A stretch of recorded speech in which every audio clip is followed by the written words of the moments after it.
Well, spring's almost over, but there's still enough time to squeeze in the Angus Connect Spring 2020 Research and Development Update, where we at Angus Australia bring to you some of the latest research and development we're involved in, which could assist you in increasing your herd's genetic progress. In December each year, Angus Australia releases our enhancements to the Trans-Tasman Angus cattle evaluation, and tonight there's a real focus on these changes and developments that are coming to the analysis. It's this transition from research into a practical product you can take and apply within your breeding program that continues to be a focus of these Angus Connect events.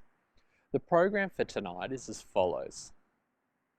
Whilst tonight's presentations have been pre-recorded, tomorrow there'll be a discussion session held with speakers. Anyone's welcome to join and have their questions answered and discuss any of the content delivered as part of the sessions further.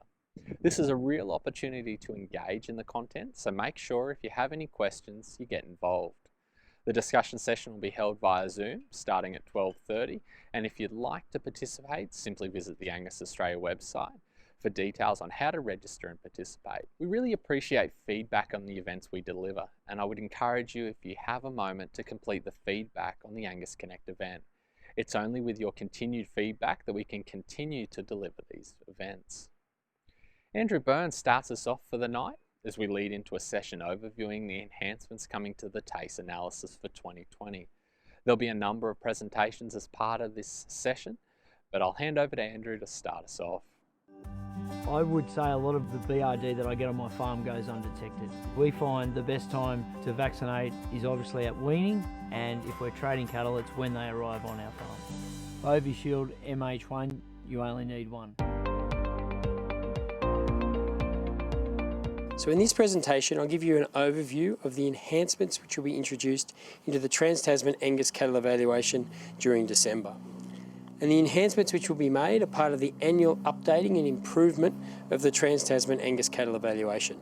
So genetic evaluation technology, like all technology in different parts of our lives and in different aspects of your farming business, is continuing to increase and is now increasing at a speed which we probably haven't seen before. So the annual updating of the Trans-Tasman Angus cattle evaluation is really important in ensuring that we're maintaining the Trans-Tasman Angus cattle evaluation as a world-leading genetic evaluation and ensuring that the tools which are available to members of Angus Australia and breeders of Angus cattle in Australia have access to the best possible tools that there are. So there are four main areas of enhancement that will be introduced in December, and these enhancements are all scheduled for implementation in the mid-December analysis, with results expected around the 10th of December.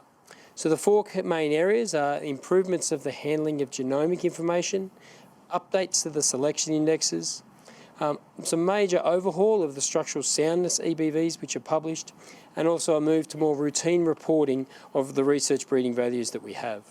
So we'll go through each of those in a little bit more detail. In terms of the improvements to the handling of genomic information, there are three key components to that. The first is the single-step analytical software, so the software which was first introduced in December 2017, which enables us to take the pedigree, performance and DNA or genomic information and incorporate that into the calculation of breeding values in one single step. The version of that software has been updated. For the more technical minded, it updates from a version called GBLUP to a new version called TBLUP. What that really means in practice is that it results in minimal change in the EBVs which are published, but it provides the opportunity to incorporate a far greater number of genotypes into the Trans-Tasman Angus cattle evaluation. So as we increase the size of the number of genotypes that we have available, and currently going into the genetic evaluation, it's well over 100,000 genotypes on Australian Angus animals. This new version of software will really set us up to incorporate a far greater number of genotypes into the future. The second is that the genomic pipeline that we utilise has been upgraded to a new version. So the genomic pipeline really refers to the process which we have for taking the genotypes that we get on our database, so the results of your DNA testing, and the process we go through from taking those genotypes from our database to incorporating them into the calculation of breeding values. So there's been some changes made to that pipeline, and in particular some changes made to the quality assurance which is applied to genotypes, and so the quality assurance criteria which they must meet prior to inclusion in the analysis. So there's been some changes to the quality assurance checks to do with the relationship to the reference population, so ensuring animals are closely enough related to the reference population. Some of the quality assurance checks to do with the relationship between animals and its half-sibling, also to do with the age of their sire and their dam. There's also one of the major changes is the quality assurance to do with duplicate genotypes, and in particular we now have the facility to incorporate genotypes from identical twins and clones into the calculation of breeding values. Another change is to do with genotypes which fail their dam verification. There's now the dam discovery conducted, which goes through and looks at the other available genotypes which we have on females in the analysis to identify which might be the correct dam for that animal.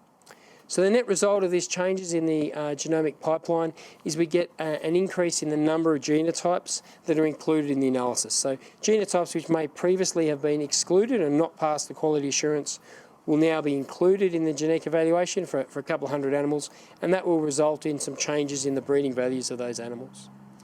The third change is referred to, I guess, in technical terms as the updating of the haplotype library. Really, that's just a change within the use of the genotypes in the calculation of the breeding value, and that may particularly affect the EBVs that are calculated for some animals that have lower density genotypes. So genotypes, from the historic genotypes that might have been genotyped previously on, say, the Zoetis I50K or the Neogen, the GeneSeq GGP low density, we may expect to see as a result of this change some change in their breeding values to those animals and also their close relatives. But on the whole, this improvements to the handling of genomic information is really just a maintenance rather than any major upgrades, and shouldn't have any major impact on breeding values. But it's important in ensuring that the genetic evaluation stays up to date.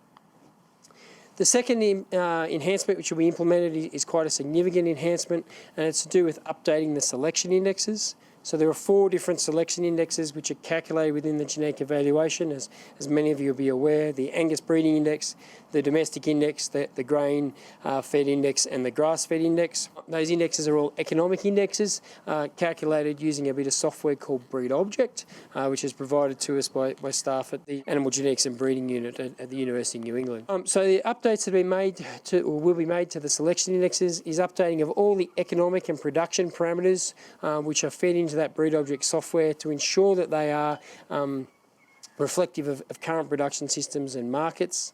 There's a new version of the software, so a new version, and some of you may have seen some publications around the new version called Breed Object version 6, and it has a number of enhancements within that model.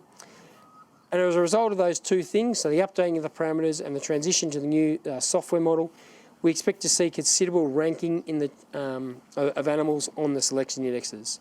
So a correlation of around 0.85, so that the top animals don't suddenly become the bottom animals and vice versa, but there will be quite a lot of re-ranking of animals as a result. And another big change in addition to re-ranking is also an increase in the spread of the index values. So a far greater range, variation between the bottom and the top, we'll start to see more spread in those index values. The third major change which we have is improvements, and I define it really as a complete overhaul of the structural soundness EBVs. So there's currently 5 different structural soundness EBVs which are calculated in the trans-Tasman analysis. So EBVs for front feet claw set, front foot angle, rear foot angle, rear leg hind view and rear leg side view. There's been some big changes made to that. We have updated analytical software, so completely new analytical software for calculating the structural soundness EBVs.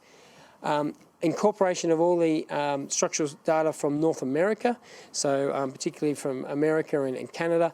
The analysis will be now run as a joint collaborative evaluation across the 3 countries.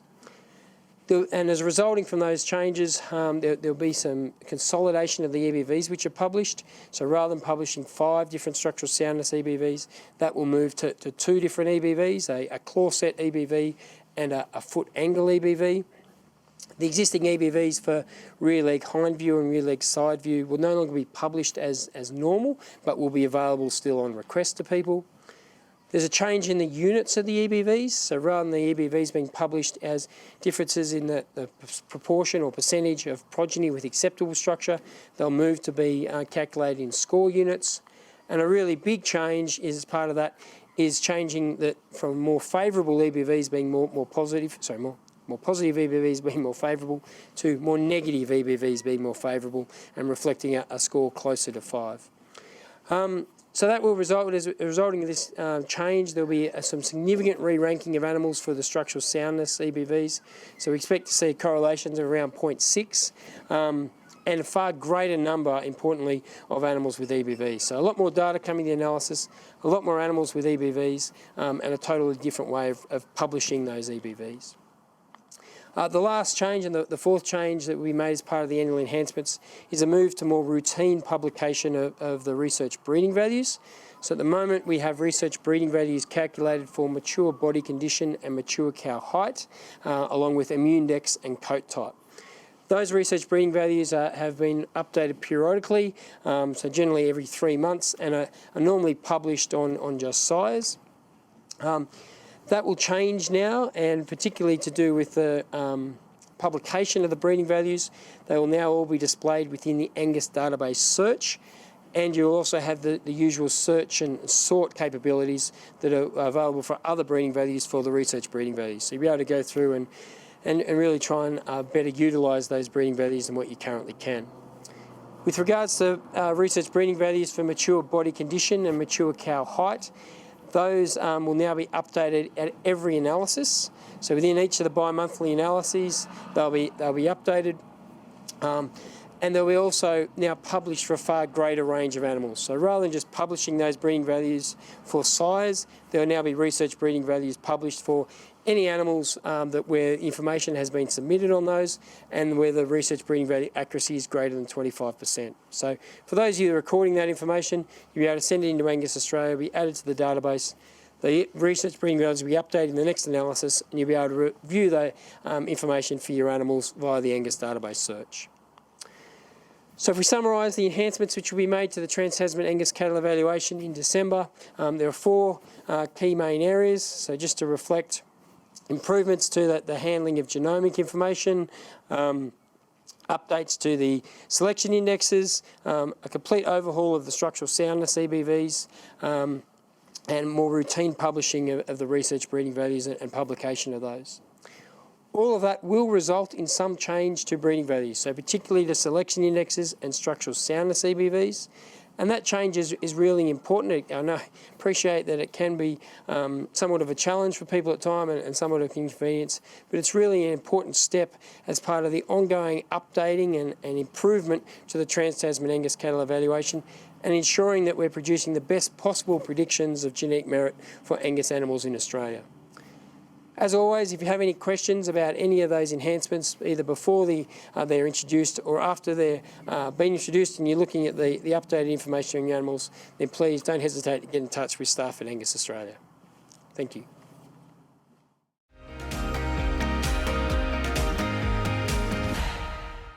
Members are reminded that when registering animals whose sire is born after the 1st of the 1st, 2018, the sire needs to have a SNP profile of over 5,000 SNPs. This means that they need to request either an Angus GS or a HD50K when requesting your DNA. The same applies to donor dams as well who are born after the 1st of the 1st, 2018. If the animal is bred by AI or ET, then the sire will also need to have 5,000 SNPs, but also be tested for the 9 genetic conditions that are recognised by the Society. If members need any further information on any of the DNA requirements, please contact the Angus Australia staff or visit our website. Thank you.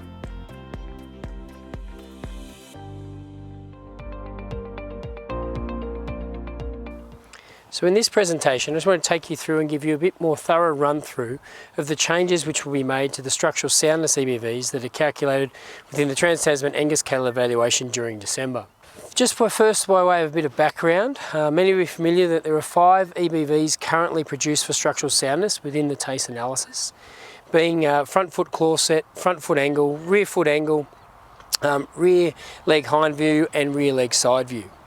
And these EBVs have been part of the routine genetic evaluation since December 2016, and there was quite a lengthy embryonic stage of trial EBVs prior to their introduction. Now, the structural EBVs, which have been part of the analysis for the last couple of years, have been the subject of considerable feedback to Angus Australia and also discussion between members, with some concerns being raised as to the validity of some of those breeding values or the usefulness of those breeding values. And that's been coupled with, I guess, a low level of scoring of those traits relative to other traits. And coming out of that discussion, I guess making improvements to the structural soundness EBVs was highlighted as a priority by Angus Australia's Genetic Evaluation Consultative Committee earlier in 2020. So as a result, Angus Australia has really listened to that feedback that's coming not only from the Consultative Committee but also from the wider membership, and has gone through and done a complete overhaul of the structural EBVs, which will be included in the TACE analysis. So to take you through some of those changes, first of all, there'll be a consolidation of EBVs. So rather than producing 5 different breeding values, those EBVs will be consolidated back and just 2 EBVs will be produced, being an EBV for claw set and an EBV for foot angle. Now, just to be clear, both the scoring system won't change, so we'll still score both claw set and foot angle on the front and the back feet separately, but within the analysis they will be combined based on the worst score of those 2, and the 1 EBV calculated for each of those traits. Importantly, I guess the existing EBVs for rear leg hind view and rear leg side view, while they won't be published in our standard reporting, they will still be calculated and still be made available to members on request. The next change is there's been a totally new analytical model introduced. So a few of the limitations of the previous model have been removed. So we now have the ability to analyse multiple scores on an individual animal. Structural scores taken on mature females. Also now moved to a full single-step genetic evaluation, so incorporating genomic information. And the threshold model, for those that are more technically minded, has been replaced now with a linear model. Now around that linear model, there has been a change, whereas while the scoring system remains on a 1 to 9 scoring system, then only scores of 5 and above will be included in the analysis. And if we look at this chart just demonstrating the scores which have come in, we can see across the different traits that we currently have very minimal scores of 1 to 4, which has enabled this analysis to move and only include the scores of 5 and above. Of course, if we get more scores in the future, which of 1 to 4, and that warrants inclusion in the analysis into the future, then that will always be reconsidered. The other change is to the units in which the EBVs are published. So at the moment, the EBVs have been published as genetic differences in the percentage of progeny which are expected to have acceptable structure, all other things being equal. That has now, and of that manner, I guess, higher EBVs were more favourable and indicated better structural soundness. That has now been flipped on its head, and so now more negative EBVs will be more favourable, with the EBVs being reported in differences in score unit. So again, if we look at that image, looking at the distribution of scores which have come in, with the scores of 5 to 9 included in the analysis, a lower breeding value indicates a lower score or a score closer to 5 and more optimal structure. So again, just to reiterate, changing the way the EBVs are reported, where we're reporting them in score units now instead of percentage of progeny, with more negative EBVs being more favourable. So if we look at how to interpret the new breeding values, if we consider EBVs on 2 example sires, so we look here at sire A and sire B. If we look at sire A with a foot angle breeding value of plus 0.82, sire B with a foot angle breeding value of plus 1.16, interpreting these are in score units, as I said, and there's a 0.34 difference in the breeding value, so we expect to see half of that expressed in the progeny. So all other things being equal, we would expect sire A to produce progeny that on average have 0.17 of a score, more optimal foot angle or lower score than the progeny from sire B. And we can take that over to the claw set side of things. So for sire A at plus 0.46, at sire B at plus 1.2. So again, a 0.74 difference in the breeding value, a 0.74 of a score. We expect half of that to be expressed in the progeny, or the progeny from sire A to have 0.37 of a score, improved structural soundness, lower score for claw set. Moving to some of the other changes which will be introduced into the genetic evaluation, a big change is that genetic evaluation will now be conducted jointly with North America. So in conjunction with the American Angus Association and Canadian Angus Association, where structural scores which have been recorded across all 3 countries will be included and directly compared within the one genetic evaluation evaluation in a really moving towards, I guess, a global genetic evaluation for structural soundness. One of the downsides, I suppose, of that move is that it's certainly in the initial stages, there was a small number of scores which were being recorded on animals in New Zealand that were feeding into the previous analysis that will no longer feed into this analysis, or won't certainly at this stage. One of the changes, some of the implications of conducting the analysis in conjunction with the North Americans is that the submission date for structural soundness will be slightly before the standard submission date for performance data. So the submission date for the submission of or inclusion of structural scores in each analysis will now be 7 days prior to that standard submission date on the 1st and the 15th of the month.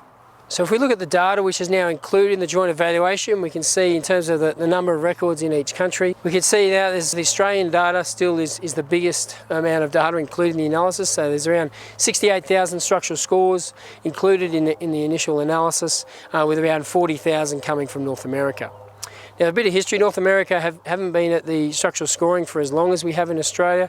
So they started scoring in 2015. The first research breeding EPDs, estimated progeny differences, were produced in 2018, and it became an official part of their analysis in 2019. So most of those scores have been recorded on animals in quite recent years, whereas our scores are over a more extended time frame. One of the real benefits of conducting this joint evaluation is that the breeding values which are now produced on animals in Australia for structural soundness are directly comparable with the breeding values which are produced on North American sires. So I guess twofold, if we're looking at potential sires from North America which we might use in our breeding program, we can now take the EPD which is produced on that animal, times it by 2, and it will give you the same, the equivalent EBV in Australia on that animal for those structural traits. Likewise, if there are North Americans looking at your genetics, you can divide the Australian EBV by 2 to produce the EPD, which will be directly comparable to the EPDs that are produced on North American Angus animals.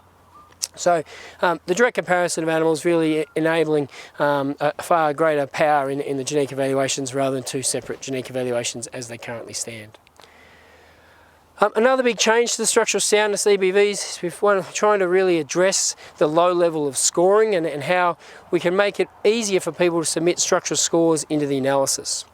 So moving forward, we'll now be able to accept breeder-collected scores alongside the structural scores which are collected by accredited technicians.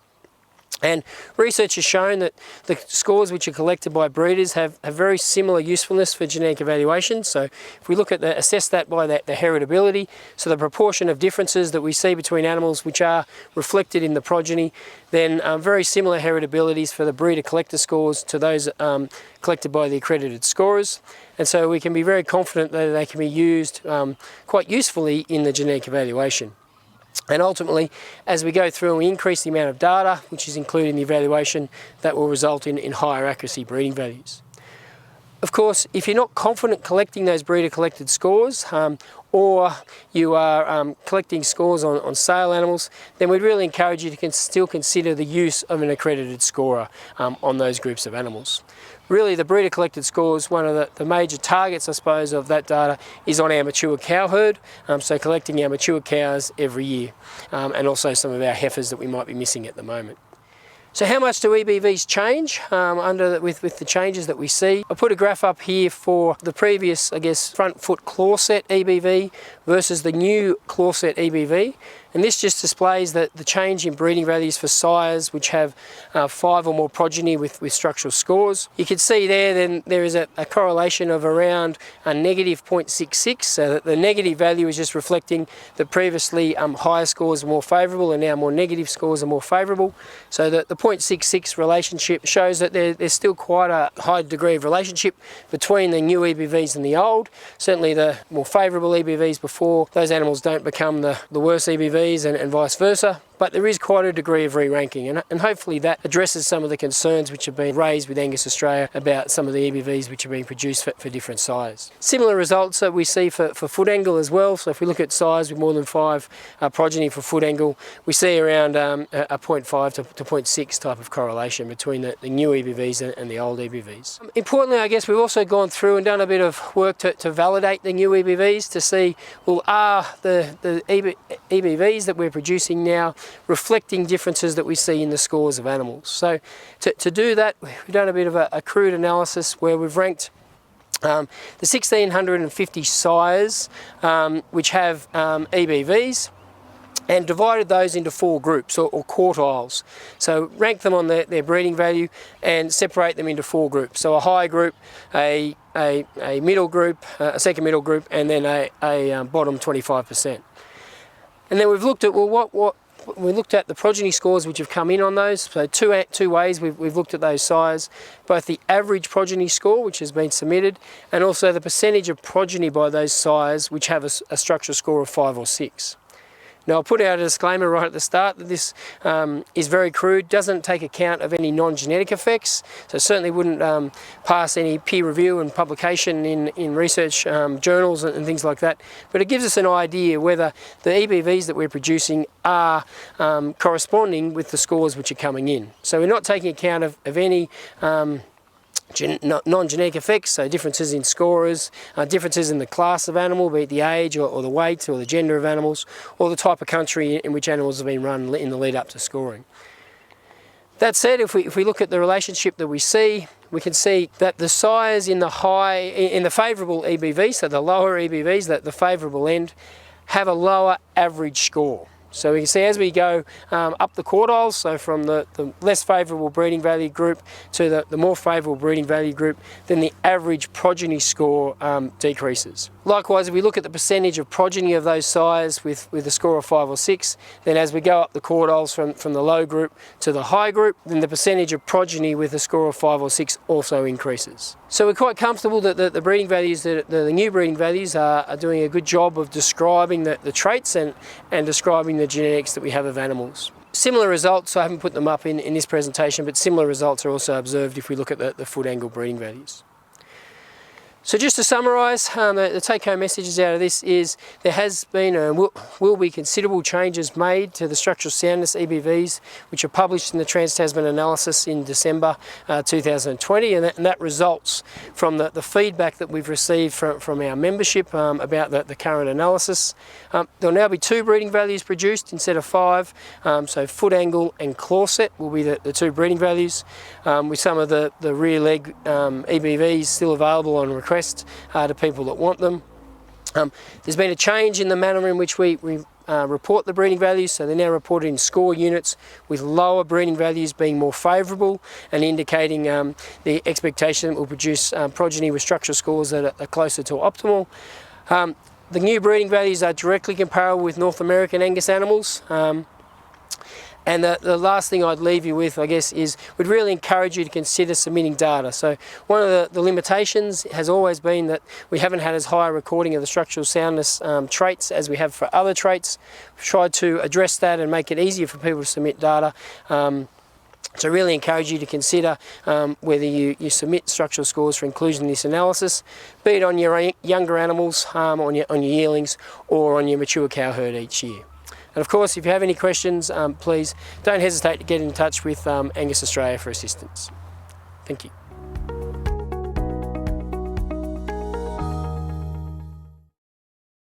We run 520 Angus breeding cows. Both our sons work for us. They're skilled operators on most machinery and that now, and they're really good around the cattle because they've been doing it since they were small kids.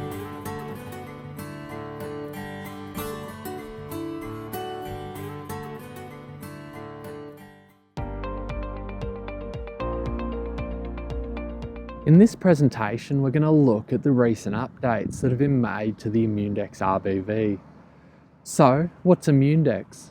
The result of long-term collaboration between Angus Australia and CSIRO, ImmuneDEX is a research breeding value that provides an estimate of the genetic difference between animals for overall immune competence, a key component of resilience, with an animal's resilience defined as their capacity to cope with environmental challenges, especially those leading to disease and to subsequently a return to being productive. ImmuneDEX RBVs were first published in May 2019 on sires which had progeny phenotyped. As the name suggests, ImmuneDEX is an index of 2 traits, antibody-mediated immune response and cell-mediated immune response, And because individuals identified as having a balanced ability to mount both an antibody-mediated and cell-mediated immune response are expected to exhibit a broad disease resistance against a wide range of pathogens, an index approach to the RBV enables appropriate weighting to be given to each component trait. The two traits, antibody-mediated immune response and cell-mediated immune response, are moderately heritable at 0.42 and 0.31, as the following graph shows. As with all breeding values, a phenotype needs to be collected to assess the performance of an animal for the trait, and in the case of both antibody-mediated and cell-mediated immune response, they are collected at weaning, with antibody-mediated immune response assessed through a blood test and cell-mediated immune response through a skin reaction test. These phenotypes have now been collected on over 4,000 Angus steers and heifers as part of the Angus sire benchmarking program, and the recent update to the ImmuneDEX RBV has seen an additional 655 immune response phenotypes recorded for the progeny by sires in cohort 8 of the ASBP.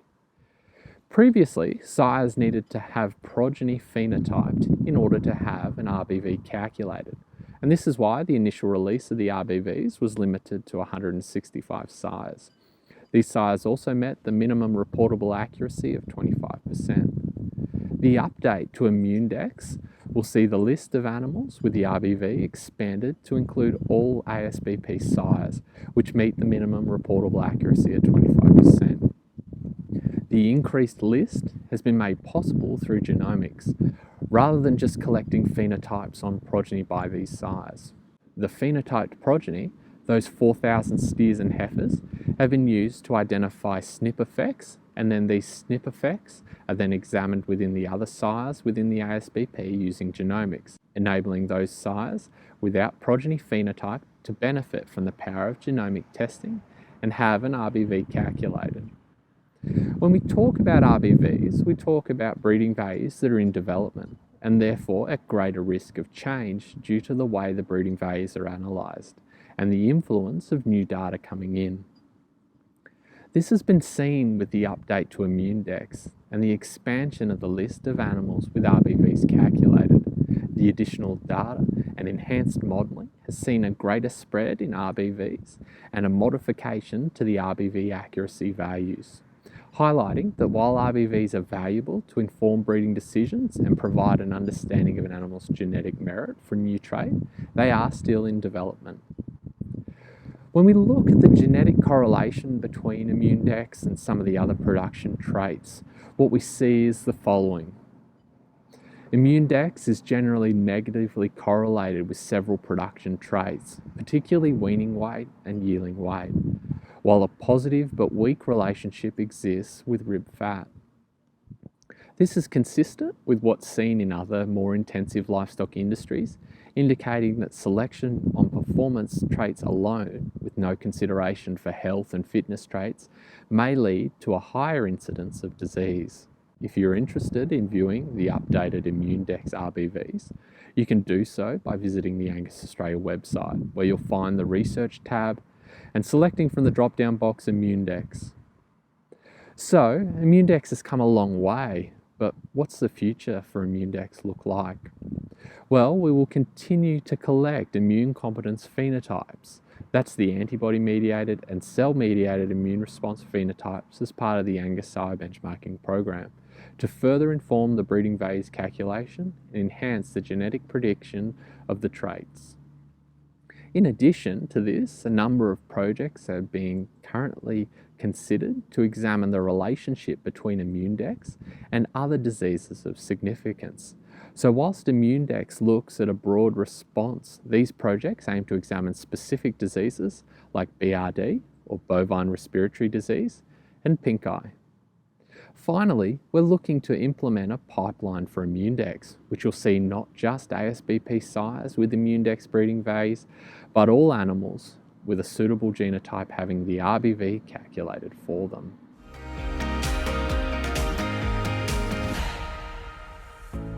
Members are advised of two important changes that will apply to the identification of animals that are born from January 1st, 2021 onwards, being the requirement for NLIS to be used as one of the permanent forms of identification and a change to the format of animal IDs. With NLIS now entrenched as Australia's national livestock identification system, the Angus Australia Board has resolved to make it a requirement for NLIS to be used as one of the forms of permanent identification applied to animals recorded on the HBR, APR or MBR, with members able to elect whether they apply either a tattoo or freeze brand as the second form of permanent identification. To address the limitation of the current animal ID format, whereby animal IDs are duplicated every 24 years, the unique animal ID assigned to animals with a birth date of the 1st of the 1st, 2021 onwards will be changed to consist of the breeder's herd identifier, a 2-character year of birth, a breeding year letter, and an animal number. That is, rather than ABC S1, the animal ID assigned will be ABC 21 S1. Further, the change in format only applies to the animal ID assigned by Angus Australia and does not require any change to the current practice of displaying only the year letter and number, e.g. S1, when tagging, tattooing or branding animals. For further information with regards to these changes, please visit the Angus Australia website at www.angusaustralia.com.au.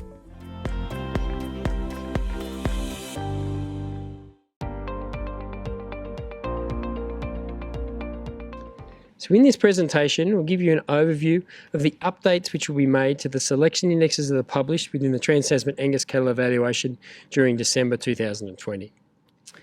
So there are 4 different selection indexes, as many of you will be aware, that are published within the Trans-Tasman Angus Cattle Evaluation, being the Angus Breeding Index, the Domestic Index, the Grain Fed Index and the Grass Fed Index. Those indexes are all calculated using a bit of software called BreedObject. And before we get into the revisions, I'll just go through and I guess give you a little bit more background around what those indexes are and how they're calculated, and some key thoughts around those indexes when we're starting to look at those within selection. So first of all, the thing to note about the indexes which are published is they're all economic indexes. So within the indexes, how they're calculated is we feed into that BreedObject software a bunch of parameters which kind of describe the economics and the production system, so that the market, the production system, etc. What market are we targeting? What's the production environment in which we're operating? And what's kind of the current herd performance of that production system? Based on that, those economic and production parameters which are specified, the software goes through an economic model and calculates, well, what are the key profit drivers for that production system? And particularly, what are the key things traits within our breeding objective which we should focus on to improve profitability? So be that an improvement in weaning rate, improvement in sale weight, improvement in things around things like increased yield or increased eating quality, etc. So we have these traits, what we'll call our breeding objective traits, which is ultimately what we're trying to improve. The software will then look and say, well, what are the traits which we have available to us to select animals on? So what EBVs are available? How do they relate to those traits that we're trying to improve within our breeding objective? And place emphasis on each of those different EBVs based on their relationship to the traits of economic importance to come up with an overall index value for a particular animal. So key thing to think about those indexes that we publish are all economic indexes, and they're all based on this BreedObject model. The second consideration is the indexes which are produced all reflect a particular breeding objective. So there are 4 different selection indexes which are calculated, all reflecting different breeding objectives, with those breeding objectives really reflecting a vision for the future for each of those production systems based on current herd production, the future production environment and future market environment and opportunities that we see. Thirdly, the indexes are all around long-term profitability. So the indexes which we have in the Trans-Tasman analysis are all maternal self-replacing indexes. where they're reflecting not only differences in the profitability from, say, the first generation, and particularly, say, the steer progeny which we produce, so use of bulls, differences in the calving difficulty, the fertility, and the steer progeny which they might have, but also differences in that we might get from the retention of those female progeny of those sires within our operation. And particularly, all the current indexes are based over a 20-year time frame. So profitability that those bulls, by putting the genetics into the breeding program, may offer to our enterprise over the next 20 years. The next issue is the indexes we have are all whole chain indexes. So they're reflecting profitability from conception right through to slaughter. So not just the cow-calf part of the production system, but also profitability in the backgrounding in the feedlot and through to the processor. So whole chain indexes reflecting profitability across the whole commercial production system.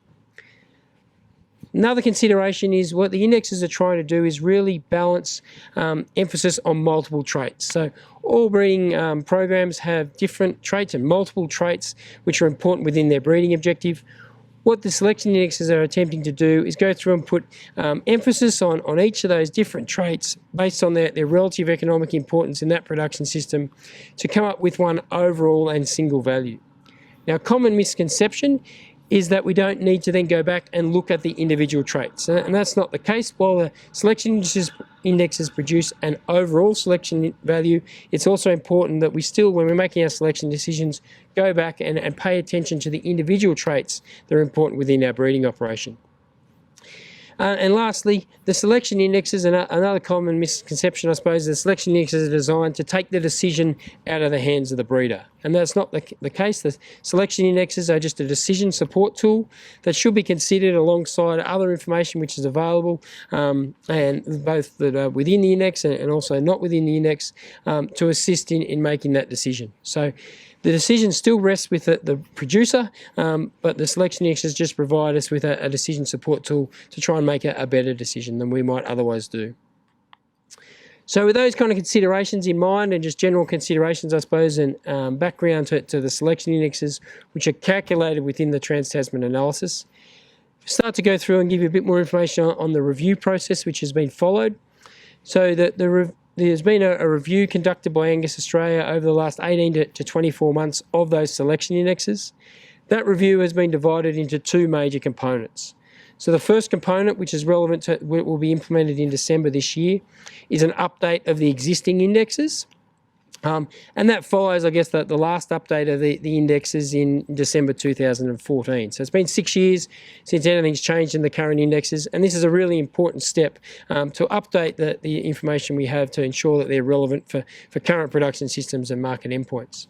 And the second step, which I'll talk a little bit more about towards the end of this presentation, is a review which will continue after December this year, but an ongoing review that we have into potential improvements which we might make to the calculation and display of selection indexes within the genetic evaluation. So in terms of the updates that are scheduled for December, there are two major components to that. The first is updating all the economic and production parameters which are fed into the BreedObject software to ensure that they're relevant for current production systems and markets. And the second component is updating the version of BreedObject software which we use from the previous version up to the latest version being known as commonly as BreedObject version 6. And that has also been implemented recently in a number of other breeds, and people may have seen some publicity around that. In terms of some of the features of the new version of software, and it's important that you understand what some of those are, there's several major components to that. Effectively, it's just a lot more sophisticated model, and particularly in how it's modelling some of the economics behind the production systems. So there's improved modelling of young animal growth, and that's in several key areas. The first is there's now modelling of separate production systems for male and female progeny. So before, all the male progeny and the surplus females all were modelled through the single production system. This now enables different production systems to be modelled, reflecting if females may not be going into the same systems as what the steer progeny are. Okay, there's also some revisions to the modelling in the backgrounding and feedlot stages, so more precise modelling of the growth curve of animals from birth through to slaughter. and also a revised modelling of feed requirements. So particularly, I guess, some improved modelling of the feed requirements when we increase the growth of animals. A big change has been to the modelling of cow weight and condition score of the female breeding herd, and particularly not only to better modelling of the feed requirements associated with increased cow weight and also body condition, but also fluctuations throughout the year that occur within our production systems in the weight and condition of females. So that's particularly to do with improved modelling of feed costs when feed is scarce, and yes, the increase, if we increase our maintenance requirements of our female herd if feed is scarce, and the economic costs associated with that. There's also better modelling, I guess, of the implications if females, if we increase our requirement costs, females lose condition as a result, and some of the decrease in productivity that we may see as a result of that decrease in condition. There's also more sophisticated modelling, I suppose, when we're valuing our surplus cows, particularly the ability to split surplus cows into those that may be a different weights and value that have been culled for our operation for different reasons, and particularly some better modelling of those that might be culled out of our system due to low body condition potentially. There's also enhanced modelling of carcass market specifications and values, and particularly that means better ability to handle non-linear price structures, and particularly, I guess, to put discounts in there for animals which might be under or over market specifications, be it either on a weight or a fat basis. Another change has been the incorporation of net feed intake into the breeding objective. So the net feed intake breeding value which we have published within the Trans-Tasman analysis was not previously incorporated or considered in the calculation of the selection indexes, and that will change going into the future. Of note is there's still no incorporation of docility and structural soundness breeding values in the calculation of the indexes. Well, the net result of that new model is there's a number of different changes, and we'll go through and have a look at those in a bit more applied fashion in a second. But conceptually, what that results, it's just more emphasis being placed on the costs associated with increasing the size and the maintenance requirements of our animals. So as a result, you'll see far greater emphasis on mature cow weight in the calculation of the breeding values. There's also a greater ability within the model to balance improving not just marbling and eating quality, but also yield at the same time. So a better balance between those two components. When we start looking at the updates which have been made to the indexes and the updating of these parameters, a key part of the update process has been industry consultation. So there's a number of different components that has been conducted as part of that to ensure that the indexes which are implemented are as relevant as possible and reflective of people's breeding objectives. Many of you will recall a member survey which was conducted in conjunction with CSIRO in 2019. That's been very informative and helpful in the updating of these selection indexes.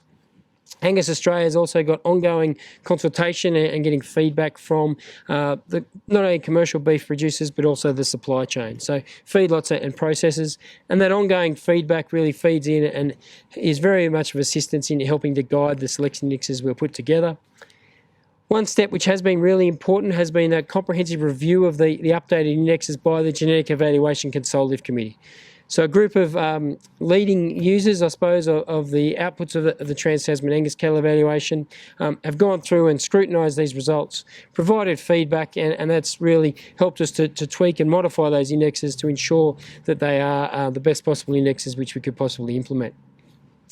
There's also been some peer review by other scientists, and particularly staff at the ABRI, the Agriculture Business Research Institute, who have experience in the implementation of indexes both in Australia and other breeds and also internationally. They've also been through, reviewed and provided feedback on these indexes, which has helped guide and modify them. There's also, many of you may be familiar, the last time which we updated the selection indexes was back in 2014, and as part of that we did a very comprehensive nationwide series of workshops and industry consultation under the banner of setting the breeding direction for the Angus breed. much of that feedback, while it may still be 5 or 6 years ago, is still very relevant and has helped inform these indexes and the updating that has occurred to them. So the industry consultation which has been conducted has really had a big impact and helped to drive the updates which have been made to the indexes. So what changes in terms of the indexes which will be published? If we start by looking at the emphasis which is placed on the different traits in the calculation of the index, you'll see two pie charts here. And if you start to see that the major change on these pie charts is the emphasis which has been placed in the maternal segment. So that particularly that maternal segment reflects the kind of emphasis which is placed on the milk and the mature cow weight breeding value in the calculation of the index. And as you'll see, that's increased from, say in this case of the Angus breeding index, from 7% emphasis to 19% emphasis. And in these examples, I'll use the Angus breeding index as the example. The changes in the other three indexes are also very reflective and very consistent with what we'll see on the screen. There's also been, I guess, in the indexes a slight reduction in the emphasis which is placed on calving ease. And that's really now due to the nature and the improvements which have been made within the breed. I mean, we don't have to place as much emphasis on that to get the same response to selection. Very similar emphasis on growth and carcass within this, so not much change in the emphasis which is placed on those. A slight reduction in the emphasis on fertility, so particularly the emphasis which is placed on the days to calving and the scrotal size EBV. Still very high emphasis placed on that, but possibly some would argue there was overemphasis in the previous versions. If we look at the response to selection, and again I'll use the Angus breeding index here as a bit of a guide, the response to selection is kind of generated by taking a group of really well-used sires, so around 100 well-used sires, ranking them on the index value and looking at, well, what are the EBVs of those bulls which rank in the top 10% on the index value. And that's a pretty good indication of the response to selection which we might see after, say, one generation based on these indexes. So if we look at the graphs, you'll see very similar response to selection in calving ease. So continuing to place emphasis on improving and maintaining Angus's position as a really good calving ease breed is still within the new indexes. The major change which you'll see in the response to selection is to do with the growth traits, both growth at 200, 400 and 600 days and also mature cow weight. So as we see here, there's still a positive response to selection in growth, so still trying to increase the growth of Angus animals at 200, 400 and 600 days. Not so much to produce bigger animals, but ultimately to reduce the age at turn-off, reduce the age at which animals are meeting the market specifications, which has a big impact on profitability. The big change you'll see, however, is in mature cow weight. So previously, the improvements which we saw in the growth of Angus animals also were associated with an increase in the weight of cows at maturity, so an increase in the weight of our mature breeding herd.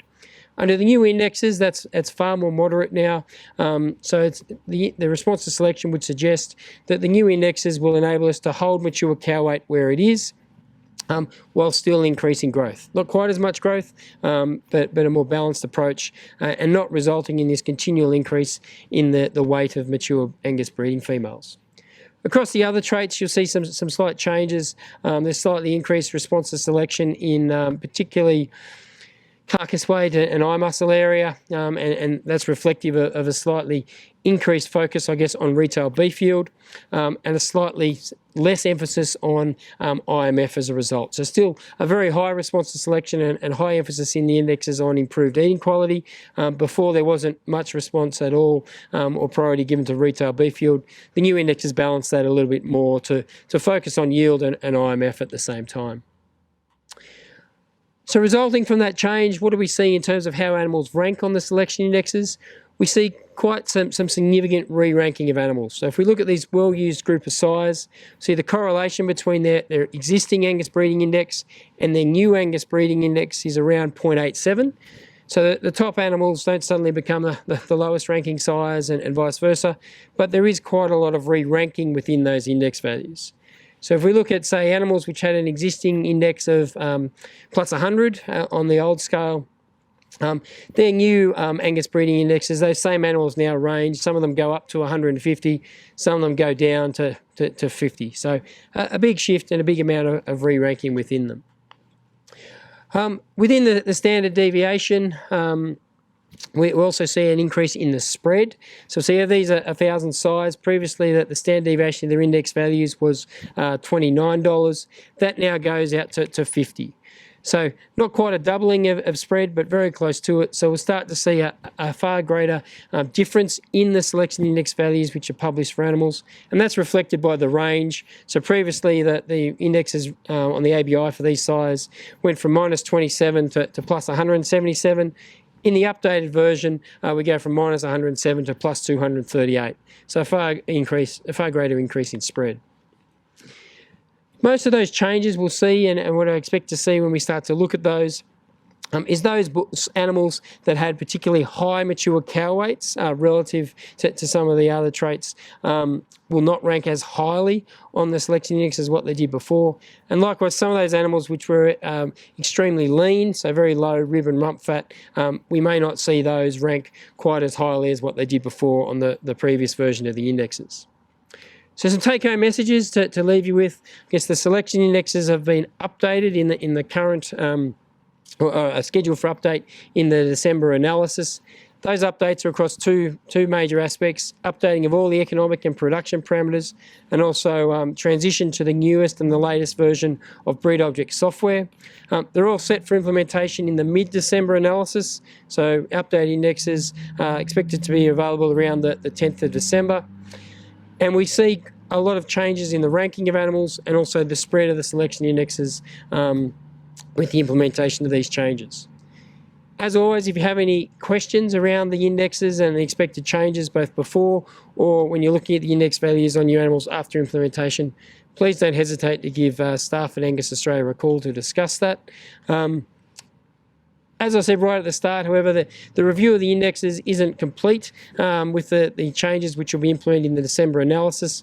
The next stage of the review of the indexes will now commence, and that's really an overall sitting back and reflecting and saying, are there some improvements that we could make to the way that we calculate and present selection index values as a decision support tool to Angus breeders in Australia?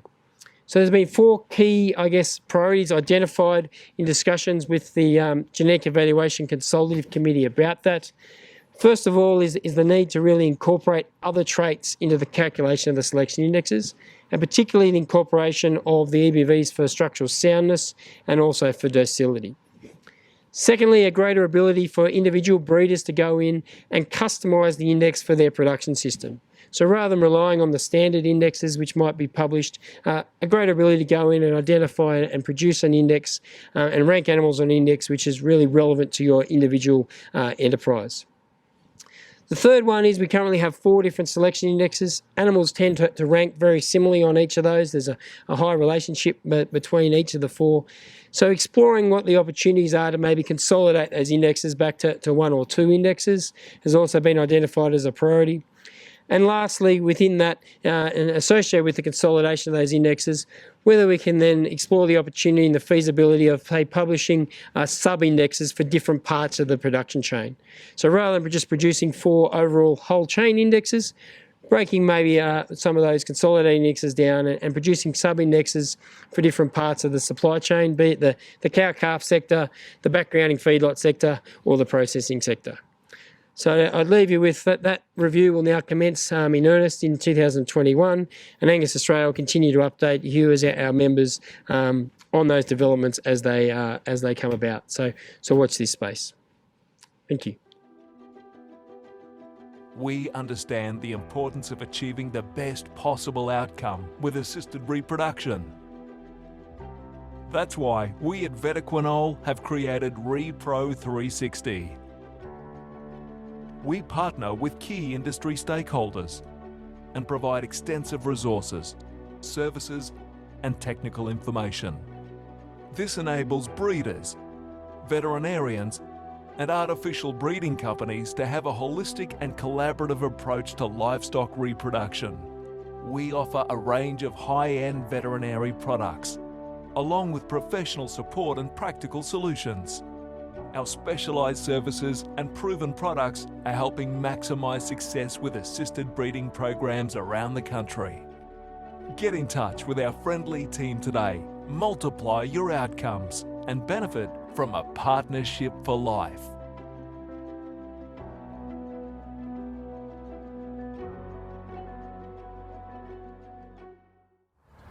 What a great series of presentations. Remembering, if you have any questions or you want to discuss any of the enhancements further, tune in to the discussion session being held tomorrow at 12:30. Check out the Angus Australia website for details. Angus breeders are known for being early adopters of new technology, and this is evident with the growing use of genomic testing. The technology, which examines the DNA of the animal and uses this to enhance the calculation of breeding values, is a key focus of our next presentations. Jen Peart discusses the value of the genomic reference population as we lead into a session which is sure to answer a big question many breeders will have asked themselves as they explore integrating genomics into their breeding program. Scanning, what's its future in the genomic era?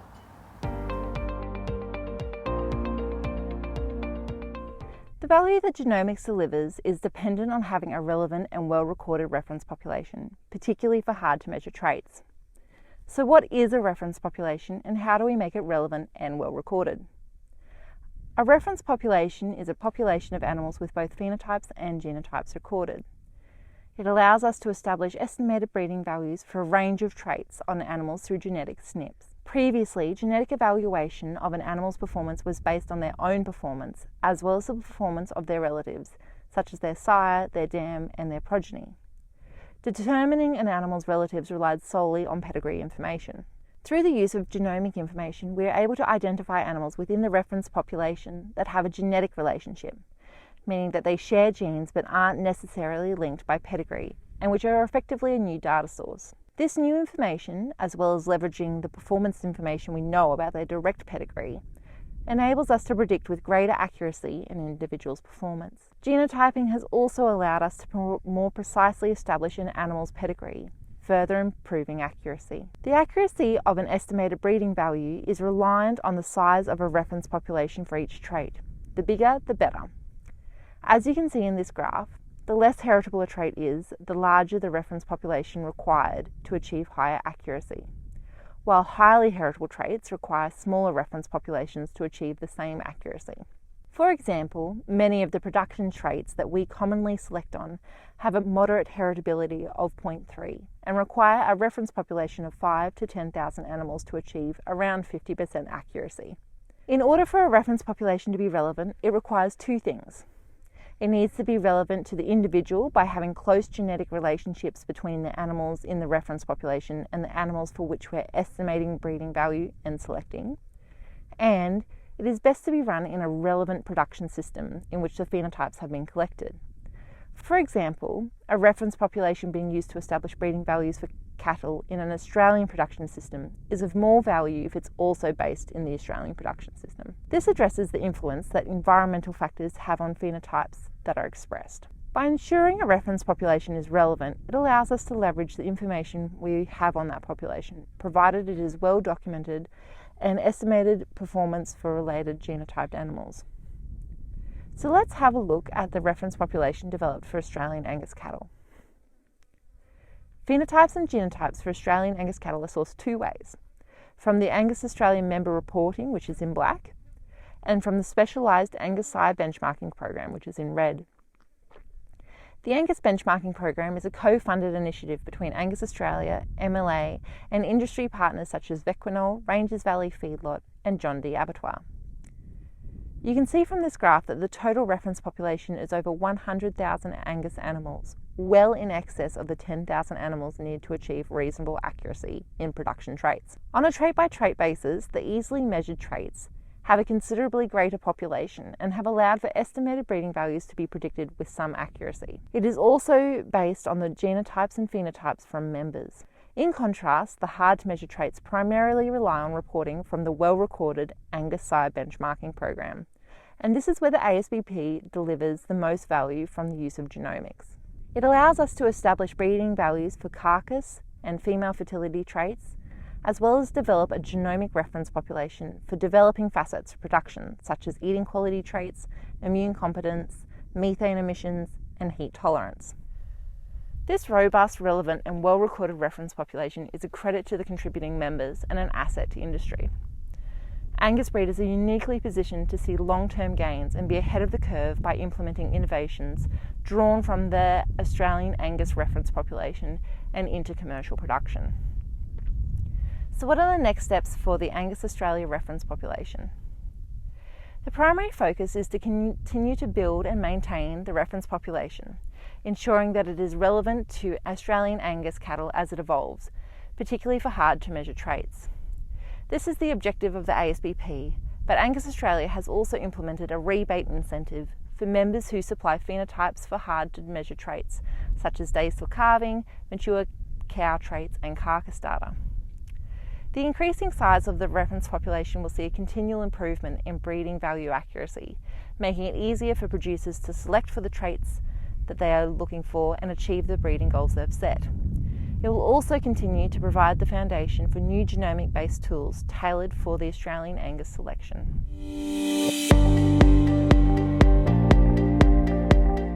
If you haven't heard my voice before, hi, I'm Shane Twist and I host the Angus Australia podcast Behind the Beef. If you're a beef cattle enthusiast and haven't already, make sure you have a listen.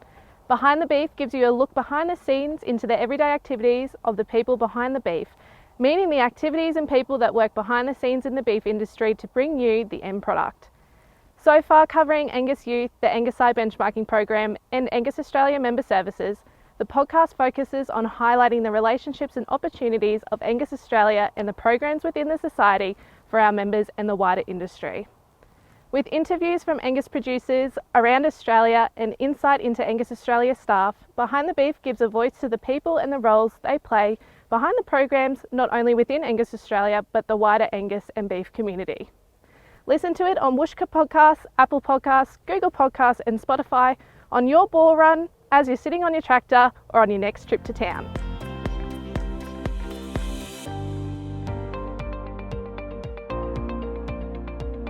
Good evening everyone, my name is Christian Duff. I'll be taking you through a presentation called The Value in Ultrasound Scanning to Predict Carcass Traits in Australian Angus Cattle. This will take place in three main parts. One is just to briefly talk about ultrasound scanning and genotyping the Angus breed and what value that delivers and delivering over the years. Particularly looking at the question, what is the value of ultrasound scanning for carcass traits, particularly when we now have lots of animals that are already genotyped young in life for genetic evaluation. And the third point is, what are we going to take home from this information and what's next in this space from Angus Australia? So just to start, obviously a very common breeding objective for Angus breeders, both commercial and seedstock, is to improve carcass quality and quantity traits such as meat yield and marbling. However, when you're a seedstock herd, recording carcass traits is obviously impossible, if not very difficult, because most of your animals you want to keep live for breeding purposes, for selection candidates, either for yourself or your clients, your bull buying clients. So therefore, how do we measure carcass data? And that's where we bring in two solutions these days. And one of those has been around for a long time, which is our ultrasound scanning live animals, particularly for correlated traits such as eye muscle area, intramuscular fat, rib fat and rump fat. And also we have these days genomics based on a reference population of data, primarily direct carcass data, but also scan data feeds into that reference as well. So we've got a range of solutions to help us identify genetics for important carcass traits which are of value commercially to the supply chain. Some of the things in regards to scanning though is scanning is obviously a very well adopted technology, particularly in the Angus Australian industry. It's a very mature technology though. It's been around for quite a while, and the technology we use now, the Pi technology, and the predecessors to that similar technology. We had our first animal scan using this technology and recorded with Angus Australia born in 1988 for those three traits, eye muscle area, rib and rump. Intramuscular fat came on along a little bit later. The first animal for IMF was measured and recorded with Angus Australia in 1994. And we've been producing carcass EBVs based on that information since the mid-1990s, so it's been around for quite a while, and this information feeds into a correlated trait. So it's not the direct abattoir trait, but it's a correlated trait. Currently in the Angus Australia TACE evaluation, the Trans-Tasman evaluation, there's 650,000 animals with ultrasound scan phenotypes included in that analysis, and we're adding currently around 30 to 35,000 new animals each calving year. So it's, as I said, it's a mature trait, but it's well accepted and adopted, and people have been using it to identify those carcass traits. But as I've also mentioned more recently in Angus Australia with members and through our Angus side benchmarking program, we are starting to build our reference population, including the carcass-related traits or direct carcass traits in the abattoir, but also the scan data feeding into that reference population. So as presented by Jen earlier in this Angus Connect event, the reference population is growing very well. We've got nearly 60,000 animals with scans and genotypes in the reference population for those carcass traits. But importantly, we've also got those direct carcass phenotypes, and we've got over 4,000 of those, nearly up to 5,000 with some new data coming in soon.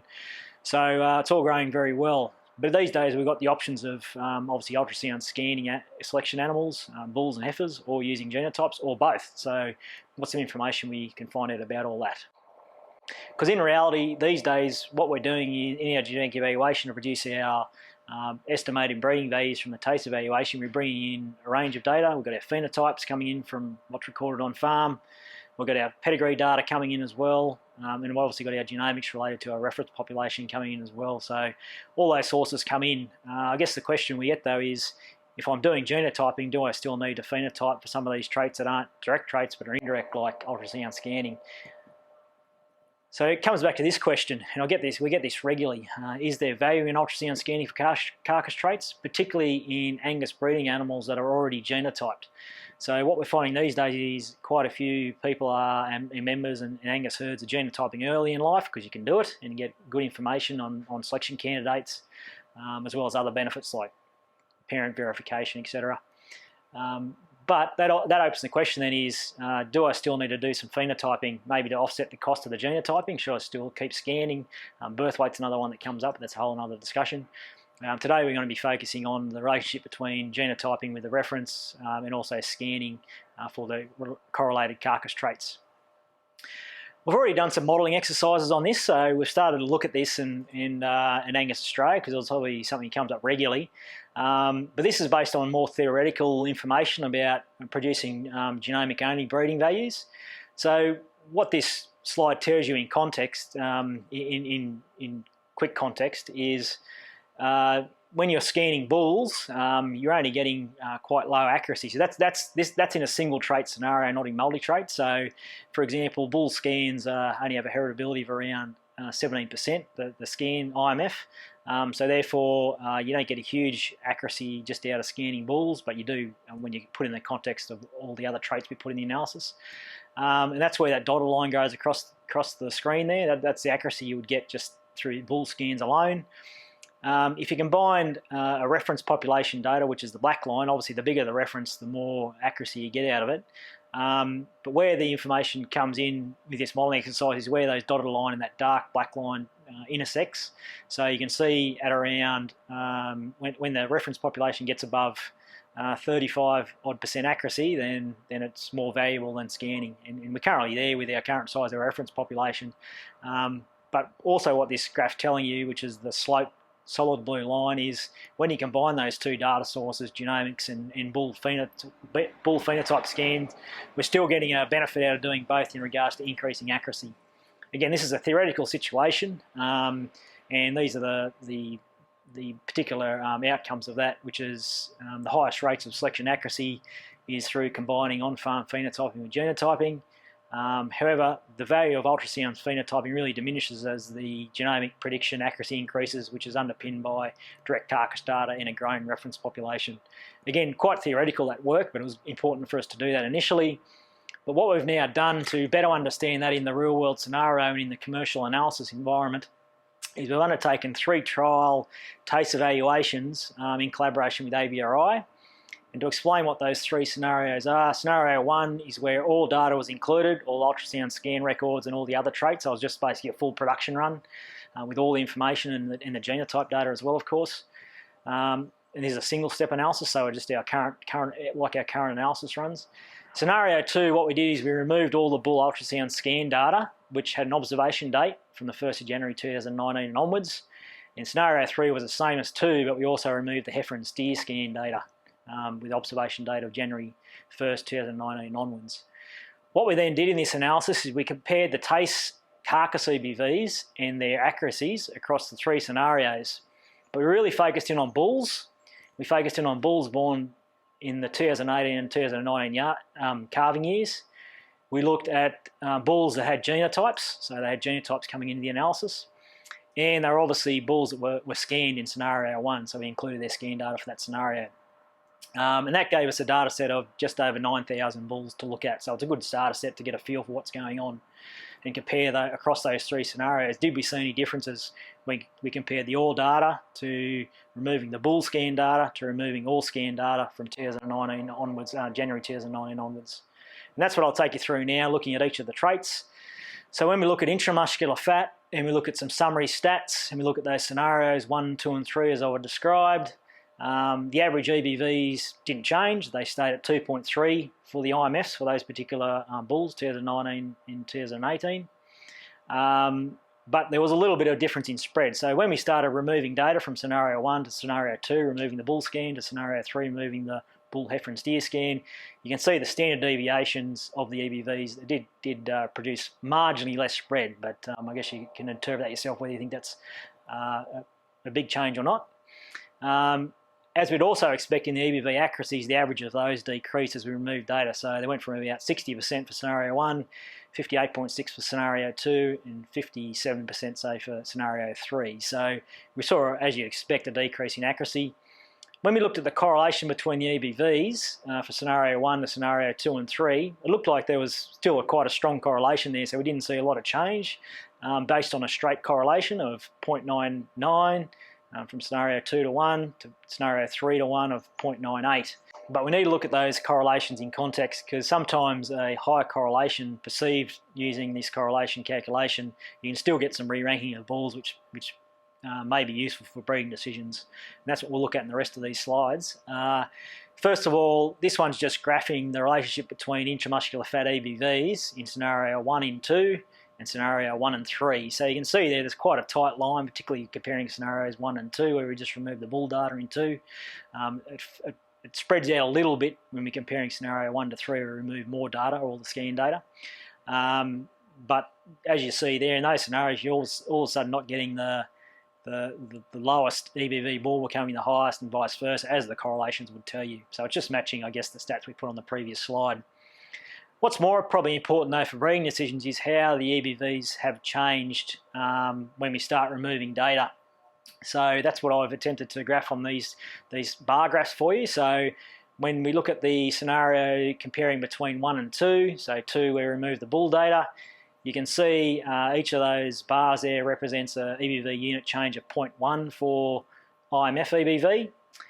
So you can see there when we remove the IMF data for bulls, we do get some re-ranking as you'd expect, but you need to think about would that change your breeding decision. So for example, looking at that scenario, we got 70% of bulls that only change by a maximum of 0.1 or 0 up or down. So in that scenario, would that change your breeding decision? Maybe in some circumstances, maybe not in others. So that's what we can start looking at with this particular information.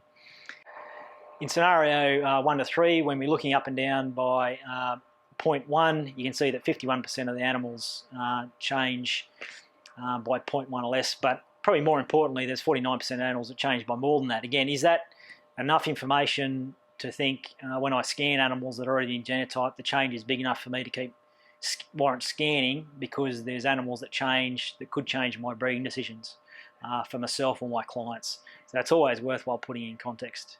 Now we're looking at other traits such as eye muscle area. It's telling us a similar thing to IMF, but we need to look at it in context with this individual trait. Again, the average EBVs don't change, 6.2 to 6.1 depending on the scenario. We do see more spread in EBVs in scenario 1 with more data and less when we start pulling data out, as expected. We see more accuracy in scenario 1 compared to scenario 2 or 3 on average.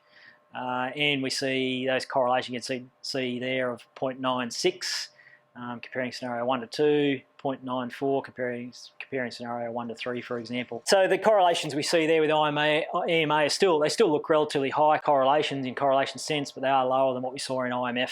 When we look at the particular graphs there, plotting each of those red dots represent an animal, looking at scenario 1 to 2 and looking at 1 to 3, looking at the EBV relationships, you can see that there's still quite a strong relationship, as the correlations would tell us. We don't see any huge re-rankings from bottom to top, but there is a bit more spread. There's a bit more spread around that line. So you would see animals re-rank by including that scan EMA data or excluding it, of course. And when we start looking at the changes in Angus Australia EBV and the ranges we see there when we start removing data, the changes are between scenarios 1 and 2. As you can see there, we've got 48% of the animals changed by a max of 0.5 in EMA EBV.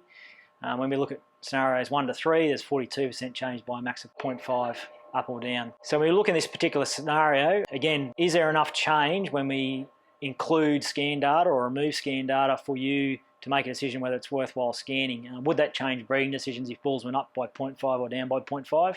If they went up by 2 or down by 2 for Angus Australia EBV? Again, it's a bit of a specific discussion point for each particular breeder, but this information starts to help understand that. Just to quickly go through rib fat and rump fat, telling us very similar things. Again, the average EBV is the same. We get less accuracy the more data we remove. The correlations are quite high, but we still see some re-ranking around the line when we compare the scenarios and whether we have the data included or not for rib fat scanning. And again, when we start looking at the EBV changes, are the changes enough to warrant a change in breeding decisions, and therefore is it worthwhile scanning or not for rib fat? This information starts to help decide that, as it does for rump fat. Again, the average EBVs don't change, the accuracies go down as we remove data, the correlations are quite strong, we don't see tops go to bottoms, but we do see quite a lot of noise around that middle line, so would that change breeding decisions? And as you can see there, for some of the traits like IMF, it's quite tight around the line. For Angus Australia and rump fat, sort of spreads out a little bit. Again, is there enough change in these EBV changes or enough range in these EBV changes to decide whether scanning once on genotype animals is worthwhile or not? Again, it depends on the individual herd and what they expect. So what are the take-home messages from all this data? Lots of information there to look at. And again, we've only really started looking at ourselves at Angus Australia, but it's revealing some interesting things. So what we really need to think about is for genotype bulls, in this particular exercise, obviously ultrasound scanning does add value.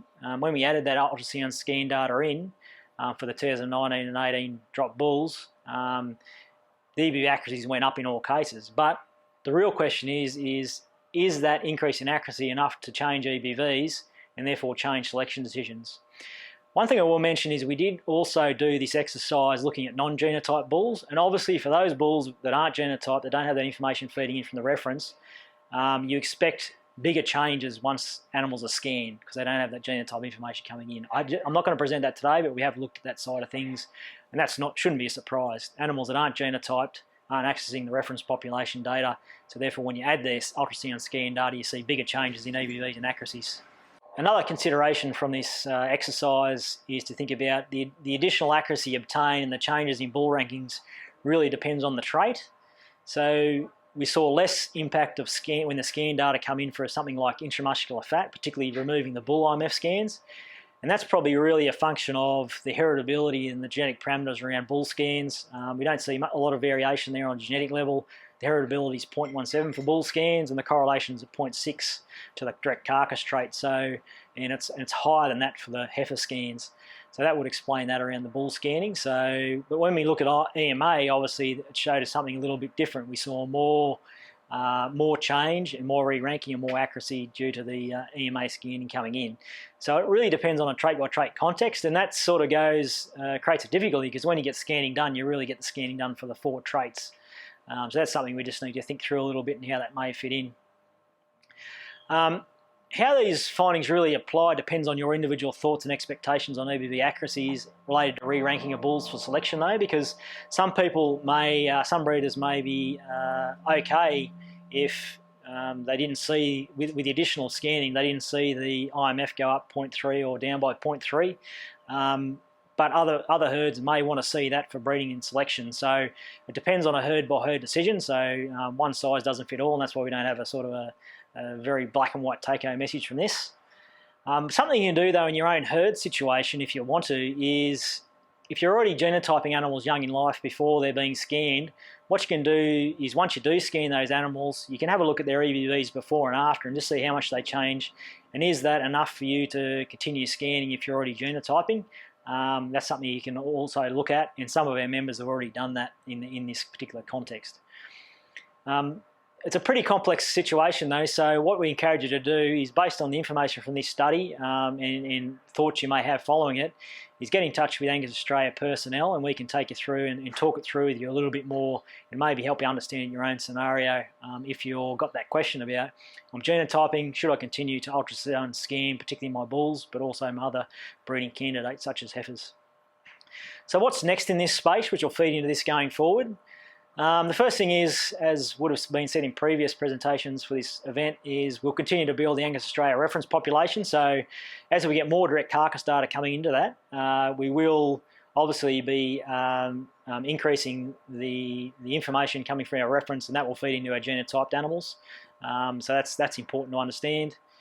We'll also be considering alternatives for scanning methods. We've already been looking at a CUP new method they use in the States compared to PI, which is our current method, and it looks like it does provide a greater precision and accuracy, particularly for IMF, so we need to do some work to see whether that would add more value to scanning, particularly bulls.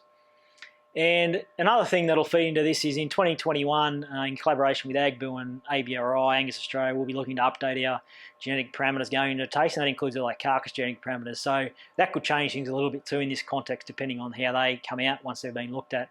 So we'll probably have to repeat this exercise at some stage in the future to look at it. But to finish off, I encourage anyone who's this has tickled their interest a bit in this space to get in touch with staff at Angus Australia, and we can work through the scenario with you. Thank you.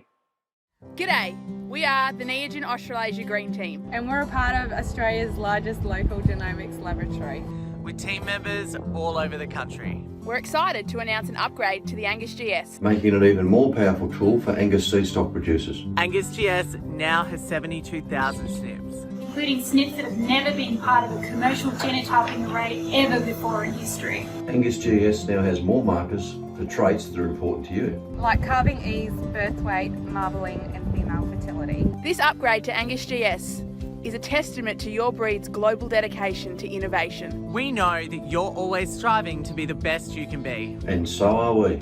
So get in touch with Angus Australia to discuss ordering Angus GS today. One sample, one simple, comprehensive solution.